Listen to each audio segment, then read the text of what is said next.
Welcome to the Retirement Lifestyle Show. I'm your co-host, Roshan Loungani. This week, I've got Adrian Nicholson with me. Eric is out at a conference this week, and we've got a great topic today. We're going to be discussing the bear market and stages of the bear market, so you can use that with planning your investments and making decisions going forward. Adrian, has your week been since our last episode? It's been solid. I can't complain too much. Everything's been good on my end. As always, I'm always looking forward to today's episode. It's going to be a good one. I think we'll have a lot of great information for our listeners and viewers. I agree. Let's jump right into it. Awesome. Yeah. So, like you mentioned, we're going to be talking about the stages of a bear market. And you touched on it a little bit on why this topic is really important. And I think what we want our listeners and viewers to draw from today is that understanding the stages of a bear market can really help with you making more informed decisions about your investments, which you brought up, Roshan. Thanks for doing that. And it also helps investors have a better understanding of certain market cycles and the broader economic environment, which is very beneficial when it comes to investing, as we all know. And it's also good to know about the stages of bear market because it can help you identify certain opportunities and capitalize on market downturns. Just looking for opportunity in tough environment is something that investors really look forward to. And the last thing that's really important about this topic is that this really can help investors be proactive about managing risk and their investments so they're better prepared to navigate changing market conditions and ultimately just protect themselves as much as possible. So, those are really why the main points on why we're talking about this topic today. Yeah, I think it's a great topic and very, very useful. I've been doing research myself into it as well. Adrian, why don't you take us into the first stage? So the first stage we're going to talk about right now is called the distribution phase. So this first stage of a bear market is really characterized by high prices. Investors, people, and just in general are very just optimistic with the markets, even if there are some underlying market conditions that aren't so great. So again, there are really high prices and people are really excited, very optimistic about what lies ahead. And something that people really need to consider and maybe sometimes look, even with these high prices and people being optimistic, there might be some people that are going to be selling off some of the positions, even with prices being high right now. So before I get into any of the characteristics of the distribution stage, Roshan, is there anything you want to touch on for our listeners and viewers before I dive into it? Well, no, I'll just mention that if you look this up, you'll find a lot of different stages in there. I agree, So some yes. places will call it 4 stages, some will say 3, some will say 9. So we are going over, Adrian, what you have is 4 stages, correct? Yes, 4 stages, and we have a bonus stage for all the people that listen to the very end. Okay, so you described this first one as the panic stage. What other, if any, This is on your the list? distribution phase. The distribution phase. I'm sorry. So the distribution phase. What other characteristics of the distribution phase are there? So this distribution phase, one of the first characteristics is that you can see some high volume where investors are actively buying and selling securities. And it's important to note that some of these investors aren't really long-term investors. Some of them are just traders who are trying to capitalize on short-term market trends right now, really just trying to just get the returns that they can with people just being optimistic and when prices are going up. A second characteristic of this stage is high valuations right now, where people are really willing to pay a certain premium for investments out there because they see certain growth potential out there. So that's just something really important to note about this stage right now. There's just really high valuations, really high prices, but people are willing to pay for that right now for future growth. The next characteristic that I think is important too is that it's a really narrow market breadth. And this is where the markets, more importantly, the indices, are really being driven by a few stocks and a few sectors that are driving the market higher. Not all the investments total, but just a few select ones that are really driving this growth in this market. The next characteristic I want to talk about too is called insider selling. This is where certain executives, board members, or people that just own a lot of shares right now are starting to sell their shares just because maybe they have access to certain information or they might see something that maybe the common retail investor doesn't. So they're really just trying to sell and really capitalize if the markets are experiencing this high growth.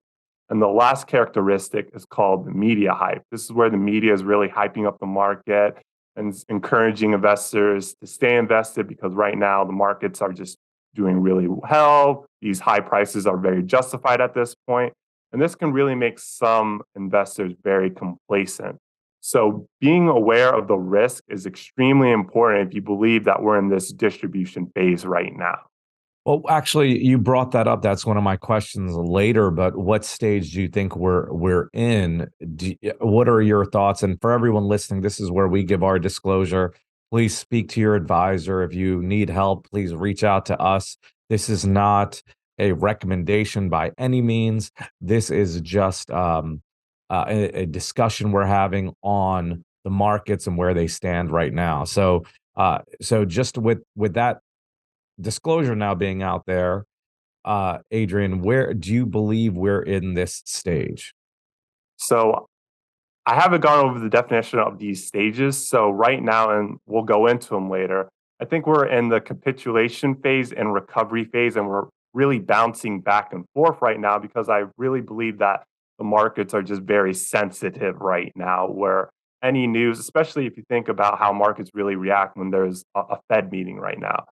Prices are just very sensitive of all the news coming out. So right now, I think we're in between phases. And once I go over those definitions, I'll expand on it a little bit more. But what do you think, Roshan? I do not believe we're here. And yeah, we can wait for um, um, we can wait for all the definitions to go into it. I was waiting till the end, but you had used the phrase if we're in this stage. So that's the only Yeah. reason I ask. Okay. Excellent. So are you ready for us to move on to the second phase, or is there anything else that you want to touch on as far as the Well, distribution phase? I can also go over the characteristics if you want to run through those again. no. Explain the PE characteristic again because I did find that interesting and pulled it up. So the PE, well, that would tie in more to the high valuation characteristic Mhm. of the distribution phase, where prices are really high right now, and earnings really don't really justify those prices right now. But again, investors are willing to pay these high prices right now for future earnings, for future growth. Just again, this distribution phase is really characterized by people are just very optimistic, so they're willing to pay for this. Yeah, I only bring that up because of what I then was curious and looked it up, and for this recent cycle, the PE peaked at 38 Mhm. in December 2020, whereas the market actually peaked a year later, and that was What PE are in you referring to? You said a PE of I'm sorry, 38. the S&P 500 PE Okay. ratio. And then the market then peaked a year later at a PE of 24. We're currently at 23 right now at a PE ratio 23.32. So I just found your it seems like that part of the phase where a stage where people were buying at higher PEs was actually earlier and the Mhm. market kept going up, which would suggest strong earnings at that time. So you're getting corporate earnings going up, which is why a PE ratio would go down. The denominator was getting larger even as the market was increasing. But let's continue. So on that first phase that you've got on there, um, you were looking at the press was really touting the market and saying let's buy, correct? Yeah, so kind of really going along with like the media just being optimistic with the investors right now, saying oh, prices are high right now, markets are going up, there are good times ahead. And again, the biggest thing that people just need to consider is that this type of news can create very a sense of complacency with investors, and that's something that people really need to be aware of, and just really important just to consider with this phase as well, where there are certain coverage saying this company's doing well, or this sector's doing well, or whatever asset class it may be, is just it's just good news after good news. And that's something that people need to be aware about in this phase, So this driving stage, the optimism, and you call what was your title of this stage again the or this phase? distribution phase. So now this actually sounds like before the market declines, right? It sounds like there's a lot of positives, high PE ratios, and things are going up. So what I found, and this is basically like an overall conclusion that I was probably going to mention more towards the end of the podcast, how the media really does play a big role in a lot of these stages. Because again, when there's just a lot of volatility, when there's a lot of up and down swings, when there's a lot of concern out there, that's really where the media kind of has a big impact sometimes on overall investor and sentiment. Okay. So that first one is distribution. And we'll come back to the media as we go through the different phases or stages. What's your next one? The next one is called the confirmation phase, and this is where prices begin to decline.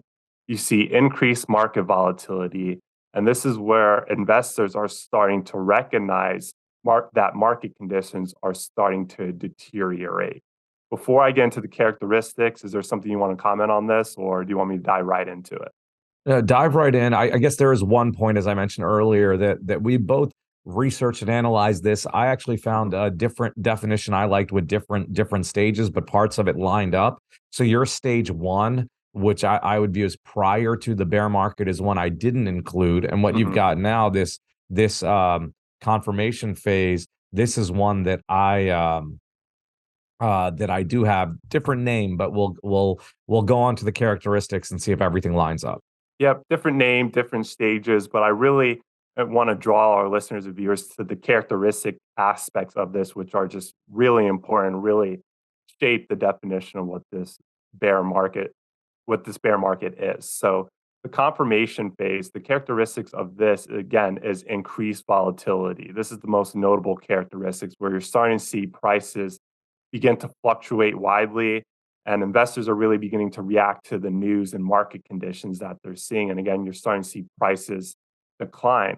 And you also might see a divergence in certain market performance where there's some stocks or some sectors or some asset classes that might be performing well, but others begin to decline. And this is where it starts to create some uncertainty among investors where they're starting to decide which one should I hang on to, which one should I get rid of. And again, it's starting to create this uncertainty in the market, which we all know isn't really good. And then the last one, again, as I mentioned before, is media coverage. This is where the media starts to do a flip and starts to talk about how the market is beginning to pull back more extensively than before. And they're starting to increase awareness about this market decline. And this will contribute to increased selling pressure in the markets. Yeah, agreed. And I'll ask this question at each stage, even though you answered it briefly. I just to come back to it. This confirmation phase, do you believe we are in that phase right now? I don't think that we're in this phase right now. And something that also want to mention would just be a good example that people mentioned before is a confirmation example. Let's just say you're in like a taxi or you're in an Uber, and then somebody says, "Oh, are you seeing these like market declines right now?" I'm hearing this like all over the radio. It's just becoming an everyday conversation right now. It's on top of mind right now because again, markets pull back, media certain outlets are starting to cover it more. So again, it's starting to be on top of mind for people. And again, this is where investors look at the position they own and are starting to make some decisions on what they should be holding and what they shouldn't be holding. So I think that's an example that people really need to be aware of when they think we're in this stage or not. Excellent. Stage three.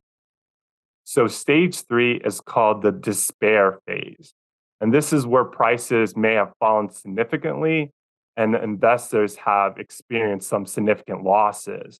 And this phase is really characterized by extreme pessimism in the market, where investors might be convinced that the market may not recover and that some of these losses are permanent. And this could also lead to the term called panic selling. This is where investors try to cut their losses, exit the market, and this can really create a vicious cycle of selling pressure and can really just start accelerating the losses in the market. And I'll tie this again back to media, where there will be a lot of negative media coverage right now saying there are major losses right now in the market that you should be aware of. People start questioning the financial system as a whole. and this is something to be aware of. There are a couple more characteristics that I'll get into, but what do you think about this phase so far, the despair phase? No, go through all of them. I'm trying to go with your phases and determine whether I think we're in this stage or we move forward. Okay, perfect. I'd be happy to. Also, in this phase, you might start seeing bargain hunting. This is where you'll see some investors saying, even though the market's going down right now, I want to look for certain opportunities where I can maybe find some undervalued investments that I can take advantage of right now. Because, again, when there's panic selling, where there's a lot of pullback in the market, sometimes companies, investments that are pretty good investments in companies might just be going down because everything's going down. And these investors are trying to capitalize on that. That's, again, one of the important reasons why we're talking about this topic today. And the last one are technical indicators. This is a big one where you're seeing some moving averages and trend lines. These are technical indicators that investors look at to make some informed decisions, sometimes putting their odds in their favor. This is where technical indicators start showing signs of a bear market, where you're seeing prices go below these technical levels, which are very bad signs for investors and traders, whatever it may be. And this can confirm that the market is in a downtrend, which leads to increased selling pressure. Yeah, Those you, were the you last actually characteristics for the despair phase. you actually said something I think we should highlight. You said investors or traders. I think it's important to note the difference, especially when we have this kind of topic. To Mhm. me, that the difference then is really very much a time frame issue.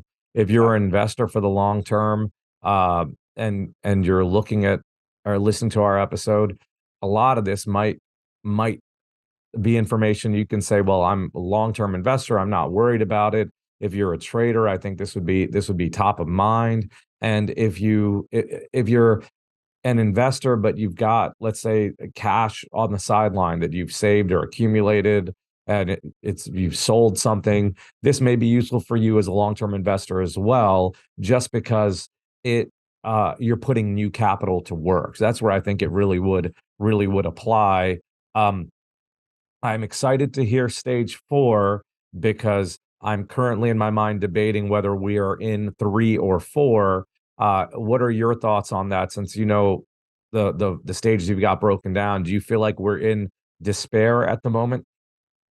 So I believe that we're going to be in the last one to the bonus one. And it's kind of, like I said, it's kind of back and forth right now again, because I mentioned before, I think markets are just very sensitive right now, where you could see us just in one phase and then quickly go back to another, where we're just really bouncing around right now. So do you want me to Yes. mention the last phase right now, which is Yes. called the capitulation phase?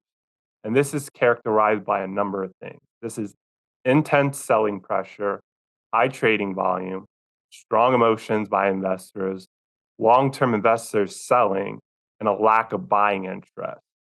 This capitulation phase, this last phase of the bear market, is when people really are trying to reduce their exposure to the market, or even holding on to certain positions that they might be long in. And just to break down the characteristics more to give people a definition of this, the high trading volume, this is where investors rush to sell off their holdings, and this will create a lot of volatility in the market. And this is where it might be hard to really predict future market moves right now, because again, there's this high volume and a lot of selling going on, where it's really hard to determine this. The second characteristic that I mentioned is just strong emotions. This is where investors are really just emotional right now, because again, a lot of the stuff we've been mentioning, as far as panic selling going on right now, just strong emotions with certain declines that investors may be facing, just certain coverage in the media. There's just a lot of this is a very emotional time for investors. The third one I mentioned, long-term investors selling. This is where even long-term investors are willing to sell some positions that they're long in, because right now they're experiencing certain losses, and they just want to just overall just stop the pressure that's being applied to the portfolio. And the last characteristic I mentioned as well, there's a lack of buying interest. This is where it's ultimately hard for prices to recover right now, because again, there's a prolonged downturn that people are hearing and seeing about, and there's just an overall lack of interest because they've been experiencing certain losses in their portfolio. As you're describing this stage, I'm looking up various things like the volume levels and so on to try to go through these stages. I think what I'll do is actually go through the three that I felt were most applicable as Hmm. well after you're done, because I think that'll give some clarity as to where I feel that we are, and maybe it'll change your view a little bit. What do you have as the final Well, bonus stage? the final one is my bonus one. So this will be a good time for you to mention your three stages as well. And I would just make note as well, the capitulation state phase and the despair phase kind of go really hand in hand, where this is the end really of the bear market, where there's this extreme emotion, a lot of selling, and it's just overall just like a very tough time in the marketplace for investors. Yeah, So and I really enjoy to hear your stages as well. yeah, that's where my what I was looking at stage one, just the sell off, Hmm. and it lines up with your characteristics of stage two. So I think the difference between the one I have and the one that you have is yours starts before the bear market decline. Uh, your stage one, whereas mine just starts when it begins.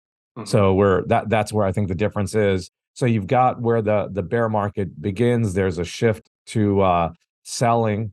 Stage two then is a reversion bounce, meaning new low is made, it rebounds and it holds, and it starts to get some stability, and the market grinds higher. And then three that I have, similar to your four, it's kind of a combination of your four and three, is uh is capitulation and final decline, whereas trends reverse, it settles into a lower range. There's fear that the market will drop, and you've got people selling. And to your media point that you have, there is a negative narrative. I'm looking at this, and I think we're somewhere uh in that uh I would lean towards either late in the reversion phase or stage three capitulation. Hmm. And I don't want to put words in your mouth, but I think we both agree that this isn't over then. Would you agree with that statement? Yeah, that's correct as well. Like I mentioned before, it's just right now anything can really shake up these markets. I think a big thing right now is we're in earning seasons as well. That's going to play a big role overall to see where we're headed and what certain companies' outlook is of the future is going to play a big role. Where again, I see it's just bouncing around these phases right now, where we're not in a definite one because there has been a slight recovery. So again, it's just really big just to just make note of that as well. Yeah, and why I lean towards that capitulation phase as being where we are is one of the characteristic is it says the market tends to reverse at a common peak. And that's what I feel like we're starting to see right now. The other interesting thing on this is we're going through these stages or phases, whichever term you prefer, pretty quickly, but it can literally last for years. You can be in one of these phases or stages for years, especially if you're a believer that will go from what's called a cyclical bear market, which is a bear market that can last weeks or months. And then they have what's called a secular bear market, which can last, 5 to 25 years. And just Hmm. as we're in the middle, history will tell us where how long these stages last, and whether we're this is cyclical or secular, we'll see. I've seen arguments for both, but the point that one, I think both of us believe it's not over. And the second point is we've gone through these very quickly, and sometimes it can be quick, but it can also last for many years. So we could stay in a stage for a while. You had said you feel like it's possibly somewhere bouncing between stages, which could just be characteristics of a potential long term staying in a certain stage. Hmm. Yeah, exactly right. And just understanding the certain characteristics of these stages, again, it's just one of the big points I'm trying to drive home today. Because again, just being aware of how the markets can be sometimes can really help with smoothing out the ride, just making the best informed decisions you can, and overall to helping you if this is a very emotional time as well. Just being aware of how markets can be, how these stages can be, can really help you in the long run.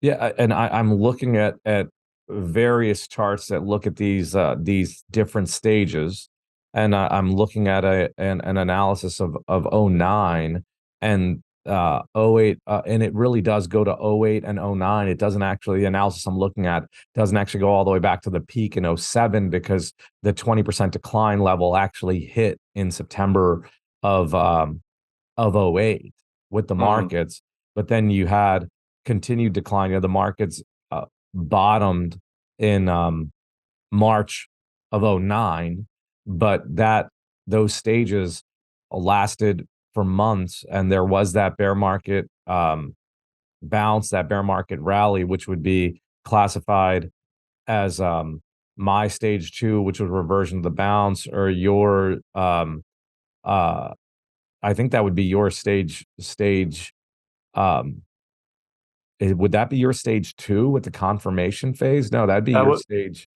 It three or would line four. up. Yeah, it would line up Okay. with my stage 3 or 4.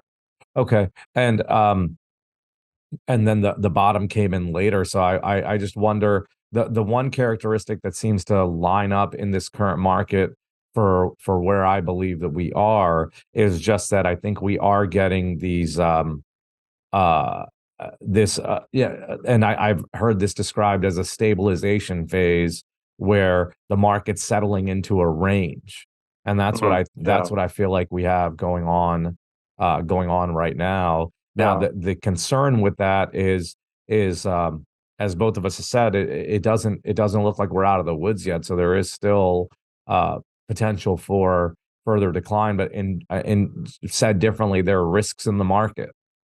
Mhm. Exactly, and out of the woods just really lines up with the bonus phase I have, which is the recovery phase, and this is the final stage where there is, like you mentioned, that stabilization and eventual growth in markets, and this phase is where investor sentiment begins to change from negative to neutral and eventually to positive, and people are starting to see some signs of improvement. And the big characteristics of this, again, as I mentioned, is a stabilization of prices, signs of improving fundamentals, gradual improvement in sentiment, and then institutional buying and opportunities for growth. So I'll break down these characteristics, which are just extremely important to the recovery phase. And the stabilization of prices, this is again where you mentioned there might be a range again forming where you're starting to see some stability in the market. You're not seeing that major selling that you saw in the previous stage before this, and markets may stop declining and start to trade in that range that we mentioned and even start to rise. So again, this is the beginning sign of recovery phase. The signs of improving fundamentals is where you're seeing improving economic and corporate fundamentals, again, which could be really important, especially now since we're in the beginning of earnings season, which is something that investors are looking at. You'll see unemployment may start to decline, corporate earnings may start to increase, and overall consumer confidence will start to improve. And this is very vital to the recovery phase. I mean, And yeah, go ahead, Roshan. just going through each of those, are you do you feel like you're seeing that now? So earnings are something come out in a mixed bag right now, but again, we still Yeah. have the whole week to look into. Unemployment, that's kind of going back and forth where that really Well, was I the mean, strong point of the market where we weren't full blown in recession right now. But again, you are seeing certain sectors with layoffs as well right now. you're definitely seeing sectors with layoffs from overall perspective. Uh, the overall employment still does look pretty strong, Hmm. right? So, and then the corporate profits. You're right. We're in the middle of earnings season, but um, I guess I think how you put it as a mixed bag is probably the best way to describe it. Hmm. Yep. And then the last one, just con- consumer confidence starting to improve. That's another big one with seeing signs of fundamental improvements within the market and overall economy. The next one I mentioned before, sentiment. You're going from a negative to a neutral and then eventually a positive as people are seeing these signs of improvement that we just went over. And this improving sentiment will lead to further buying interest, where the stage before people really had no interest at all, but it's starting to come back right now because people are seeing these improvements that we address, which further boosts prices. The next one I mentioned, institutional buying. This is where institutional investors like mutual funds or pension funds are coming back into the market, and you're starting to see some higher volume than you previously before. And this will increase buying pressure overall, and you'll start seeing support in some prices starting to form. And then the last one is opportunities for growth. For example, this is where companies are starting to come out with strong fundamentals and are well positioned to benefit from economic growth. And you'll overall see prices beginning to increase. And it may vary sector by sector or industry by industry, but you'll start to see it happen in maybe certain pockets other than like a broad overall increase in the markets. I, once again, don't want to put words in your mouth, but it sounds like you are not a believer that we're in this stage at this point, correct? Maybe in a beginning of a stage, but like I said, it's just so driven, like we mentioned before on the podcast. What's going to happen with inflation? What's going to happen with interest rates? What's really going to happen with, if you think about just the overall macroeconomic events that are happening right now, it's just really driven by just that I just described, where again, you can see further selling pressure just happen with, bad data coming out, bad economic indicators come out, where maybe people are starting to see some stabilization, us trading in a range and prices going up. But again, if we just have bad data that comes out, you can again see that heavy selling pressure that we've been experiencing, where you're just in a choppy market cycle. It's another good way to describe it. I think it's definitely been a choppy cycle. And then again, like I mentioned, you could just see it in just certain pockets as well, where maybe some sectors are really starting to recover and improve more, but some maybe are more sensitive to, again, inflation rate. So just seeing where your overall allocation is just really, really important, especially if you're a believer that interest rates may go one way or the other, or inflation might not come down. It's just something that really people just need to consider here. Yeah, there is definitely a lot to look into and a lot going on. I think going back to what I had said earlier, if you're um, a long-term investor, we will get through this, and the markets do recover. I was really interested in this topic just to try to spend some time researching and analyzing where we could be right now, Mm-hmm. and I do I I wouldn't say I think we're going to necessarily think we're going to retest the lows in October. I also wouldn't say I I don't think we are. Um, but it does appear to be we do appear to be in a range, and we do appear to be at the higher end of the range at the moment. But once again, if you're a long-term investor, this will not be that much of a concern. Thinking long term, we'll get through this. But the groups I mentioned earlier, the traders and the people that have money on the sidelines and are trying to consider what to do, I think this would be very useful, very useful to you. Adrian, do you have anything to add on the stages or your opinion of where we stand currently? Well, going off what you said, I think that's where that characteristic I mentioned before, the bargain hunting and just looking for opportunities right now, just a bear market is tough.